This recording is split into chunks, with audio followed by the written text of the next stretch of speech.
नमस्कार, स्वागत है आपका हमारे चैनल में। हमारे साथ जुड़ रहे हैं एनके सूद जी, पूर्व रॉ ऑफिसर हैं। सर, आपका बहुत बहुत स्वागत है हमारे चैनल में। शुक्रिया जी, शुक्रिया। सर, सीमा हैदर की बात हो रही है। आपसे एक बहुत महत्वपूर्ण सवाल है। मीडिया ट्रायल हो रहा है। हम जब से सीमा का ये मैटर जो है मीडिया में आया है, तरह तरह की बातें हो रही हैं। आपसे एक सीधा सवाल कि सर, क्या सीमा हैदर आईएसआई की एजेंट है? क्योंकि तमाम चैनल लगातार अलग अलग कहानियां दिखा रहे हैं इसको लेकर। देखिए, सीमा हैदर के बारे में पहली बात तो जो मीडिया ट्रायल है, बड़ा अनफॉर्चुनेट है। अगर मीडिया को ट्रायल करना तो हमारी एजेंसीज को क्या जरूरत है वहां पे बैठने की या ये काम करने की। जहां तक सीमा की बात है, यहाँ पे एक दिन से नहीं, पिछले 10 दिन से ट्रायल चल रहा है। और बड़ी स्ट्रेंज बात है कि वो एक इश्यू पे बात कर रहे हैं कि सीमा हैदर इज आईएसए एजेंट। वो लगे हुए हैं कि सीमा हैदर आईएसए एजेंट है। और मैं कई चैनल्स पे गया, वहां बात की, सब के सब लोग सीमा हैदर को आईएसए एजेंट कह रहे हैं। किस वजह से कह रहे हैं वो भी हम बात कर लेंगे। लेकिन मैं अकेला आदमी हूं जो कह रहा हूं कि सीमा हैदर आईएसए एजेंट नहीं, शायद एक दो क्या लोग वजह है होंगे। सर? क्या देखिए, वजह है? इसकी वजह यह है कि लोग क्यों कह रहे हैं कि सीमा हैदर आईएसए एजेंट है। वो कहते जी। हैं कि ये कराची से आई वाया दुबई, नेपाल आ गई और नेपाल से इंडिया के अंदर एंटर कर गई इलीगल तरीके से, और इसके पास पाकिस्तानी पासपोर्ट है। मेन बात यह है कि कोई भी आदमी कराची से नेपाल आ सकता है। वहां पे डायरेक्ट फ्लाइट है, सिर्फ स्टॉप ओवर है यूएई के अंदर, और नेपाल से इंडिया के अंदर आना कोई प्रॉब्लम नहीं है। जी। और दूसरी तरफ इंडिया के अंदर आई तो इसने अपना पासपोर्ट दिखाया, कुछ दिन रही यहाँ पे, उसके बाद इसने पासपोर्ट दिखाया जो इसके पाकिस्तानी पासपोर्ट था, और उसकी वजह से फंस गई, इशू बन गया। लेकिन दूसरी तरफ बात आती है कि इसके पास 6 पासपोर्ट है। ये कोई नहीं बताता कि 4 पासपोर्ट इसके बच्चों के हैं जो माइनर है, 1.5 साल 2.5 साल से लेकर के 5-6 साल तक के इसके बच्चे हैं, 3 लड़कियां एक लड़का है। और साथ में जी। इसके पास चार मोबाइल फोन थे, 2 मोबाइल फोन तोड़ दिए, फलाना फलाना जो कुछ भी बात है, और साथ में कुछ सिम है। एक्चुअली क्या है, इस लड़की को जो मेन डर है वो है आईएसआई से, जो ऐसे लोगों के पीछे पड़ी रहती है। आईएसआई पाकिस्तान के अंदर लोगों को मारती है, पाकिस्तान के बाहर भी मारती है, टेररिस्ट एक्टिविटी भी करती है, और इसीलिए सीमा को आईएसआई से डरा। इसीलिए उसने अपने जो सिम्स हैं या अपने अपने मोबाइल हैं वो रखे हुए थे। अगर सीमा आईएसआई एजेंट होती तब भी उसको इंडिया के अंदर एंटर करने में कोई दिक्कत ही ना होती, क्योंकि आईएसआई का बहुत बड़ा यूनिट है नेपाल के अंदर। उनकी पाकिस्तान की एम्बेसी है वहां पे, जहां पे आईएसआई के लोग बैठे होते हैं, और आईएसआई के लोग वहां से मिलिटेंट इंडिया के अंदर रेगुलर भेजने की कोशिश करते हैं, साथ में फेक करेंसी का काम करते हैं। और अगर सीमा हैदर आईएसआई एजेंट होती तो इसके पास 5 पासपोर्ट ना होते, बगैर पासपोर्ट के भी एंटर कर सकती थी इंडिया के अंदर। और अगर ये अपना पाकिस्तानी पासपोर्ट ना दिखाती तो किसी को क्या पता चलता कि ये पाकिस्तानी है कि नहीं है।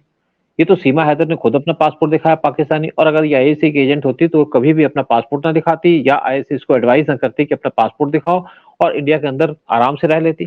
ये कह सकती थी मैं अलीगढ़ से आई हूँ या किसी और जगह से आई हूँ, कोई इस पर शक भी ना करता। लेकिन इसने अपना पासपोर्ट खुद दिखाया। इसको ये था कि मैं यहाँ पे हिंदू बनूंगी तो मेरे पीछे बहुत से लोग मुझे सपोर्ट करेंगे इंडिया के अंदर, जैसा जी। पाकिस्तान के अंदर होता है। लेकिन जी। यहाँ तो ये दाव उल्टा पड़ गया, क्योंकि यहाँ पे बहुत से मुस्लिम ग्रुप्स हैं जो इसको टारगेट करने लगे, और हो सकता है कुछ जो लोग हों इसके पीछे जो मीडिया के अंदर इसको टारगेट कर रहे हैं, वहां पे कुछ मुस्लिम्स का पीछे साथ भी हो। जैसे देवबंद ने कहा कि इसको वापस भेजो, लेकिन देवबंद ने आज तक किसी के बारे में नहीं कहा उसको वापस भेजो। जो यहाँ पे 1 करोड़ बांग्लादेशी बैठे हैं या 5 लाख बैठे हैं यहाँ पे जो आपके रोहिंग्या थे। और दूसरी तरफ बहुत से लोग पाकिस्तान से इंडिया के अंदर आते हैं, आकर के अगर किसी मुस्लिम के साथ शादी कर ले, रह लें चुपचाप, तो कोई इशू नहीं उठेगा। इशू इसलिए उठा कि इसके पास पाकिस्तानी पासपोर्ट था। अगर ये बगैर पासपोर्ट किसी को दिखाती ना, इसको डिस्ट्रॉय कर देती, तो कोई इशू नहीं था। लेकिन किसी के पास पाकिस्तानी पासपोर्ट होना वो ये शो नहीं करता कि वो एक आईएसआई की एजेंट है। हमारे बहुत से यहाँ पे सेलिब्रिटीज हैं जिन्होंने पाकिस्तानियों के साथ शादी की। रीना रॉय, क्या वो आईएसआई की एजेंट है? उसकी तो कभी इंक्वायरी नहीं की गई। दूसरी तरफ जी। हमारी सानिया मिर्जा है, उसने ही पाकिस्तान क्रिकेटर से शादी की, उस पर कोई क्वेश्चन नहीं रेस किया गया। लेकिन ये इलीगली आई है, इसलिए भी बात होती है। लेकिन अगर पाकिस्तान की आईएसआई कॉपरेशन होता तो लीगल तरीके से उसको इंडिया के अंदर इन्फिल्ट्रेट कर सकते थे, और चुपचाप कहीं बिठा सकते थे, स्लीपिंग सेल बना सकते थे, और इस तरीके से काम किया जा सकता था। लेकिन क्योंकि ये इलीगली आई है इंडिया के अंदर, तो यहाँ पे लोगों ने शोर मचाना शुरू कर दिया। बहुत से लोग लीगली इंडिया के अंदर आए, इंडिया के अंदर आकर के वो ठहर रहे हैं जो पाकिस्तान से थे या उनका आईएसआई से लिंक था, उसके बारे में कोई क्वेश्चन रेस नहीं करता। ये यहाँ पे एक रेगुलर फीचर बन गया है इसको टारगेट करने का, और मुझे लगता है कि शायद किसी के पास बहुत टाइम है, इसीलिए सीमा हैदर को टारगेट किया जा रहा है और अननेसेसरी एक इशू बना दिया गया, एक बेचारी लड़की को एक ऐसे एक एजेंट डिक्लेयर करके उसको परेशान किया गया। सर आपने ये बात कही कि तमाम जो है रोहिंग्या है इस देश में और चले आते हैं, उन पर बात नहीं होती है। तो सर ये जो रोहिंग्या हमारे देश में रह रहे हैं, तो हमारी सीमाएं जो हैं वो सर कहां तक सुरक्षित हैं? एक सीमा को लेकर सवाल खड़े हो गए, बवाल कर किया जा रहा है, पूरा मीडिया जगत मानो जो है सीमा सीमा के गुणगान गा रहा है, लेकिन हमारे देश की सीमाएं कहां तक सुरक्षित हैं? जो आंकड़े अनऑफिशियल है सर हमारे पास, वो तो दिखाते 5 करोड़ से भी ज्यादा जो है रोहिंग्या यहाँ पर है, और तकरीबन 1 करोड़ के आसपास वैसे माना जाता है कि रोहिंग्या हैं। इन पर कोई पूछ नहीं, लेकिन जो सीमा पर बवाल। हाँ, लेकिन देखा जाए तो 1 करोड़ माने जाते हैं बांग्लादेशी और 5 लाख माने जाते हैं रोहिंग्या जो इंडिया के अंदर इलीगली ठहर रहे हैं। देखिए इंडिया के बॉर्डर जो है पाकिस्तान के, हमारे बहुत 7 कंट्रीज के साथ बॉर्डर लगता है। पहला बॉर्डर लगता है पाकिस्तान के साथ, जिसकी जो टोटल लेंथ है वो है 3310 किलोमीटर की। फिर लगता है अफगानिस्तान के साथ, जबकि अभी ये बॉर्डर नहीं माना जाता क्योंकि पीओके और गिलगिट बाल्टिस्तान पाकिस्तान के कब्जे में, और गिलगिट बाल्टिस्तान का बॉर्डर लगता है अफगानिस्तान के साथ, और बहुत जल्दी वो इंडिया में मिल जाएगा, तो इंडिया का बॉर्डर अफगानिस्तान के साथ लग जाएगा। और तीसरा जो बॉर्डर लगता है इंडिया का, वो लगता है चाइना के साथ, जिसकी टोटल लेंथ है 3488 किलोमीटर की। और उसके बाद जो चौथा बॉर्डर लगता है हमारा नेपाल के साथ लगता है, जिसकी लेंथ है 1751 किलोमीटर की। और ये टोटल बॉर्डर जो है ये किसी भी तरीके से ना फेंसिंग है, ना यहाँ पे प्रॉपर तरीके से मॉनिटर किया जाता है, क्योंकि नेपाल एक हिंदू कंट्री और फ्रेंडली कंट्री है। फिर हमारा बॉर्डर लगता है 1643 किलोमीटर का म्यांमार के साथ। ये बॉर्डर के अंदर भी प्रॉब्लम होती है, जैसे आपने देखा मणिपुर के अंदर आज प्रॉब्लम चल रही थी। जो ज्यादातर लोग आए थे वहां से कुकीज आए थे, जो म्यांमार से आए थे, और जो म्यांमार का बॉर्डर लगता है इंडिया की 4 स्टेट से लगता है, जो नॉर्थ ईस्ट स्टेट्स है। फिर हमारा बॉर्डर लगता है 4097 किलोमीटर का बांग्लादेश के साथ। और यहाँ पे 2015 में जब पीएम मोदी विजिट किए थे बांग्लादेश के अंदर जून 2015 में, तो एक लैंड एग्रीमेंट किया था बांग्लादेश के साथ। उसके बाद बॉर्डर की पूरी फेंसिंग कर दी गई, लेकिन फिर भी कुछ एरिया रह गया है जहाँ पे फेंसिंग नहीं की जा सकती, क्योंकि वहां पे रिवर्स बहती हैं, मार्शेस हैं, जैसे आपकी पद्मा रिवर और गंगा रिवर यहाँ से बहती हैं बांग्लादेश के अंदर। वहां से कॉ की स्मगलिंग जरूर होती है, और बांग्लादेशियों को अगर इंडिया के अंदर रिक्रूट लाया जाता है तो वो क्रेन से भी उठा के इंडिया के अंदर ला देते हैं अक्रॉस द बॉर्डर। फिर हमारा बॉर्डर लगता है, वो जो मेन लगता है वो है सी कोस्ट, और सी कोस्ट हमारा 7516 किलोमीटर लंबा है। या इसके पैरेलल एक हाईवे बनाई जा रही है इसको सिक्योर करने के लिए। और साथ में यहाँ से 26/11 की इंसिडेंट हुई थी, जो पाकिस्तान के मिलिटेंट्स हैं वो यहीं से आए थे। लेकिन इस बॉर्डर के ऊपर बहुत सारे काम हो रहे हैं, यानी कि सी के पे ऊपर भी पूरी वॉच रखी जा रही है, ताकि कोई वहां से जो जिस पोर्ट पे शंका हो या उसकी एक्टिविटीज ठीक ना हो तो उसको मॉनिटर किया जाता है। इसीलिए जो ड्रग्स आ रहे हैं इंडिया के अंदर आज पकड़े जा रहे हैं। फिर हमारे पास 1382 आइलैंड्स हैं, वो भी हमारे लिए बड़े इंपॉर्टेंट है। तो सीमा के इशू के ऊपर एक बात तो सामने आई कि हमारी सीमाएं कितनी सुरक्षित हैं। बहुत सी सीमाएं सुरक्षित हैं, लेकिन बहुत सी नहीं भी हैं। साथ में आप देखिए कि कोई भी आदमी, आज कोई लोग यूके जाते हैं, कोई यूएसए जाता है, कनाडा जाता है, वो भी तो एंटर करते हैं ना, जबकि एडवांस कंट्री नहीं है, फिर भी यहाँ लोग एंटर करते हैं। और उसके बाद वहां जाके अपना पासपोर्ट फाड़ देते हैं, फिर नए पासपोर्ट की अप्लाई करते हैं, और उनको कई बार नया पासपोर्ट मिल जाता है, वहां पे लीगल रहने लग जाते हैं। लेकिन सीमा हैदर का इंडिया में घुसना या किसी का इंडिया घुस के अंदर इशू तो है। जो रोहिंग्यास आए थे इंडिया के अंदर, वो तो सी रूट से आए थे, और उनको लाया कौन था? उनको लाए थे देवबंद के लोग, उनको लाए थे पीएफआई के लोग, और उनको यहाँ पे बसा दिया, और हमारे पॉलिटिशियन ने उनको सपोर्ट किया। लेकिन सीमा को कोई सपोर्ट नहीं कर रहा, वो हिंदू बन गई। अगर सीमा हिंदू ना बनती तो कोई इशू नहीं था।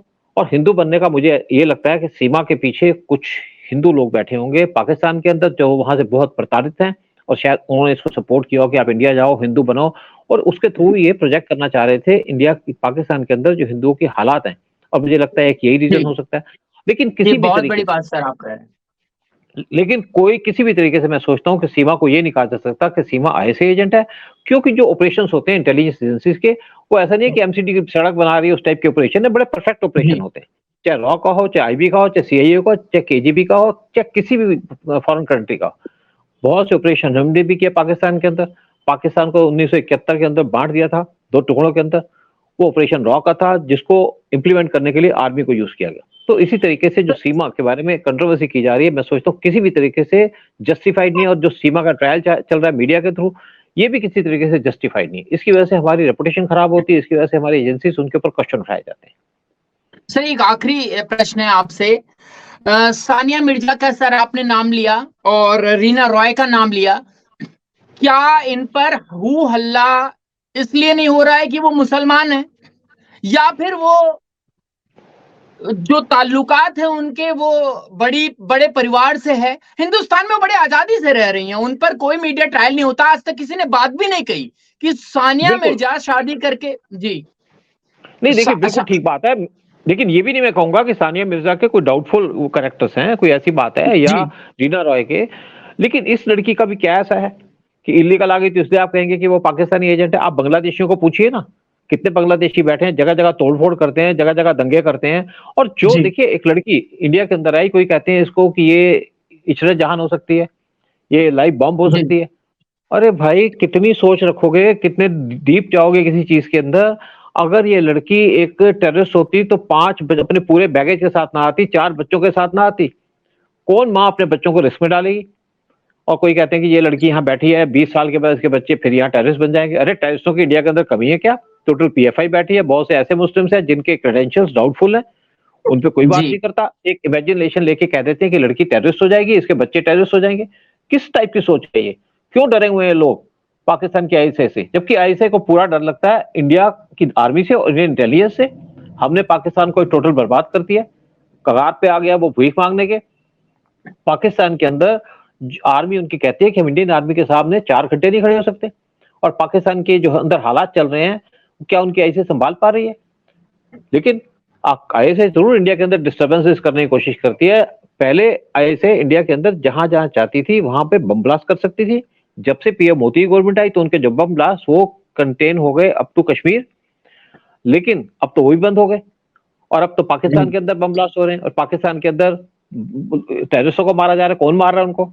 आप इमेजिन कर सकते हैं कौन होगा? आईएसआई तो नहीं मार रही, जरूर हमारी तरफ से कोई एक्शन किया जा रहा होगा। और आज इंडियन जो हमारे डिफेंस मिनिस्टर बार बार कहते हैं कि हम पाकिस्तान के अंदर घुस में मारेंगे। जब उरी अटैक हुआ तो उसके अंदर पाकिस्तान के अंदर एक अटैक किया गया, सर्जिकल स्ट्राइक की गई, बहुत से मिलिटेंट को डिस्ट्रॉय कर दिया गया। उसके बाद जब दोबारा पाकिस्तान ने पुलवामा किया तो इंडिया ने बालाकोट कर दिया। तो हमने पाकिस्तान को बहुत तरीके से नुकसान पहुंचाया, और पाकिस्तान डरा हुआ है इंडिया से। लेकिन कुछ हमारे लोग यहाँ पे डरे हुए हैं पाकिस्तान से। किस टाइप का माहौल क्रिएट कर रहे हैं? ये माहौल इसलिए क्रिएट किया जा रहा है कि हमारा मीडिया उनको इस तरीके से प्रोजेक्ट करता है कि पाकिस्तान बहुत बड़ी कंट्री है और बड़ी पावरफुल कंट्री है, उनकी इंटेलिजेंस बहुत पावरफुल है। और ये एक बड़े अफसोस की बात है। सर ऐसे में तो आईएसआई भी शॉक्ड होगा कि हमने कुछ किया नहीं और इल्जाम लगा रहे हैं। बहुत खुश होंगे। एक्चुअली मैं टीवी चैनल बैठा था, वहां एक पाकिस्तानी था, उसने कहा जी आपका तो मैं ट्रायल देख के हैरान हो गया। एक्चुअली इससे हमारी जो कंट्री की इमेज है वो बहुत खराब हो रही है, डिस्टर्ब हो रही है इस टाइप के ट्रायल से। कि आप वहां कुछ नहीं करें, आप कहें जी यहाँ पे तो आईएसआई ने एक लड़की भेज दी, कमाल कर दिया, उस लड़की से हमारा पूरा देश हिल गया। अरे भाई कोई इतने पावरफुल ना तो आईएसआई है ना उनकी आर्मी है, ना एक उनके एजेंट हो सकते हैं। अभी एक डीआरडीओ का केस हुआ, एक उन्होंने पाकिस्तान के अंदर बैठ करके एक लड़की ने उनको ट्रैप कर लिया, उन्होंने इन्फॉर्मेशन दे दी। तो ये जो लोग होते हैं आईएसआई के या किसी इंटेलिजेंस एजेंसी के, बड़े बड़े लोगों को टारगेट करते हैं, ये कोई छोटे मोटे लोगों को नहीं टारगेट करते। स्लीपर सेल है पाकिस्तान के इंडिया के अंदर, सबको पता है, लेकिन उनको छुपा के रखा जाता है। जो आदमी एक्सपोज हो जाता है इंटेलिजेंस के हिसाब से ऑपरेशंस के अंदर, उसको डिस्कार्ड कर दिया जाता है। और लड़की तो खुद एक्सपोज हुई है। किस तरीके से हो सकती है आईएसआई की एजेंट? इसलिए मैं इसको पूरे तरीके से कहता हूं कि आईएसआई की एजेंट नहीं है। फिर लेकिन सच्चाई तब आएगी जब हमारी एसटीएफ इसके ऊपर कोई बात करेगी। और मैं नहीं जानता कि एसटीएफ किस तरीके से इंक्वायरी करके क्या प्रूव करेगी, क्या प्रूव करना चाहते हैं। लेकिन जहां तक मेरे सामने एविडेंस है उसके हिसाब से सीमा किसी भी तरीके से आईएसआई की एजेंट नहीं हो सकती। और मैं कोई डाउट क्रिएट नहीं करता, क्लियर बात करता हूं जो मेरे दिमाग में है, जो मेरे दिल में है, जिस तरीके से मैंने जो लर्न किया है, जो सीखा है अपने इंटेलिजेंस के अंदर काम करने से। जी सर, बहुत बहुत धन्यवाद आपका हमारे चैनल से जुड़ने के लिए। और आपका एंगल सबसे अलग था, वाकई इस पर सोचना बहुत जरूरी है, खासकर मीडिया को। और आप देख रहे थे हमारे चैनल, और आप जिस भी प्लेटफॉर्म पर आप हमें देख रहे हैं, चैनल को सब्सक्राइब करें और अधिक से अधिक इस वीडियो को शेयर करें। बने रहें। बहुत बहुत धन्यवाद। धन्यवाद। नमस्कार।